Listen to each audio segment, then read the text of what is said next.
Meet Ravi. He's the founder of a small software company based in Bangalore. His team builds web app for clients. They have just landed a big project, an e-commerce site for a global client. This sounds very exciting, right? But also scary because Ravi's local infrastructure is very limited. He doesn't have big servers, high-end GPUs or a fancy data center.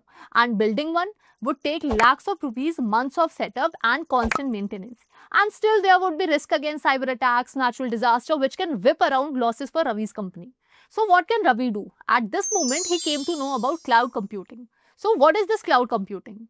Is it like data center sitting up in the clouds? No. In simple words, cloud computing means you don't need to own the physical hardware. You rent things like storage, server and networking over the internet, and you only pay for what you use. And since all these resources sit virtually in the internet and can be accessed with the use of internet, this way of accessing resources is termed as cloud computing. So simply put, computing that happens over the internet. Let's break down how cloud computing can help Ravi with his e-commerce project.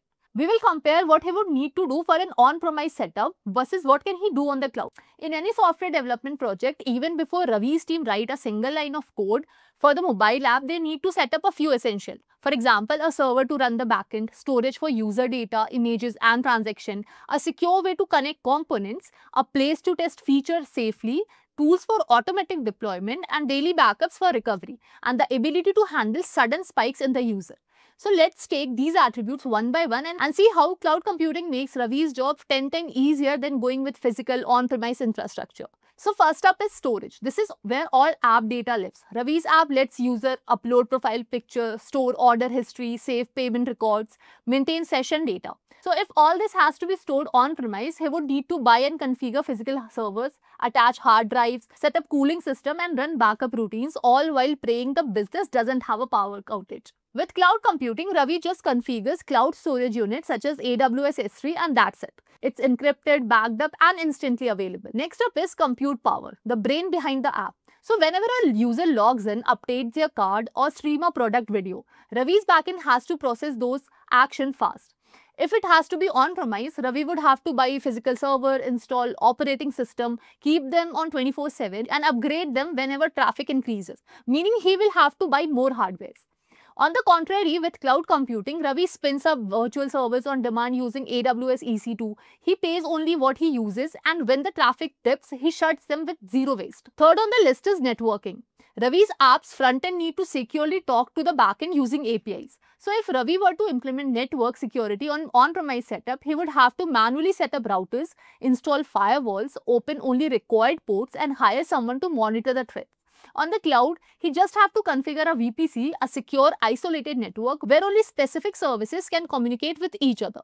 The traffic is encrypted, everything is logged, so Ravi don't have to worry about the threats. Next up is testing. Let's consider that Ravi has built an app and it's live, but his client wants him to add new refer a friend feature. To do this on-premise, Ravi would need to replicate the entire production environment. That means more servers, cloning the database, increasing the cost, plus the risk of accidental breakoffs. But when done on the cloud, Ravi could just create staging servers with a click. This new feature is tested without touching the live app. Once it is approved, it goes live instantly with new update. No drama at all.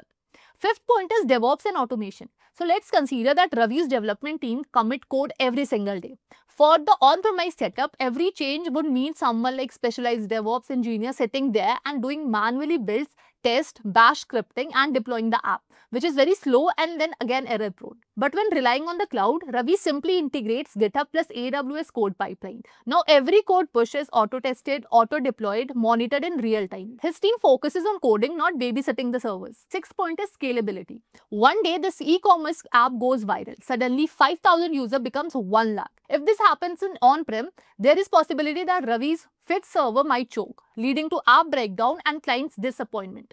But when things are worked on the cloud, Ravi could just enable auto-scaling. So when the traffic rises, more servers spin in automatically. When it falls, they shut down to save the cost. Smooth experience for customer, no panic for Ravi and the happy client. So you see, cloud computing in every step proved to be better than that of on-premises. That's why almost 96% companies today call themselves cloud first and are using cloud services one way or the other. Building an app like e-commerce without cloud computing today is like trying to run a race barefoot on broken glass. Cloud computing is cost effective since it uses pay-as-you-go model and provides services with just clicks whenever you need. It's fast, it's flexible, and is the backbone of modern software development. Moving on, let me walk you through different deployment models cloud computing providers like AWS, Azure, or GCP offer. First up is public cloud. You can consider it like taking a bus. You don't own it, but you share it with others. Public cloud like AWS, Azure, GCP provide infrastructure over the internet for anyone to use. Most startups and dev prefer this. It's affordable and easy to get started. Then we have a private cloud. Now think of a private car built and used by one company only. Private clouds are used by big enterprise needing full control, customer compliance, or specific security setup. More expensive but fully owned and operated by one company. Finally, we have the hybrid cloud, a mix of both public and private cloud. You use public cloud for general stuff, private for sensitive workloads. This is flexible, cost-effective, and popular among growing companies. So there you have it. You just understood different type of deployment models, how cloud computing is better than on-premise setup. You discovered how it's cost-effective and easy to access and manage. You won't wonder now about why Ravi chose cloud computing. By the way, if you're interested in pursuing cloud computing or DevOps as a career option, we can help you learn more with our strong curriculum-driven course. You can check out the link in the description to know more. I hope this video was helpful. Do share this one with your friends and do not forget to like and subscribe to our Intellipaats YouTube channel.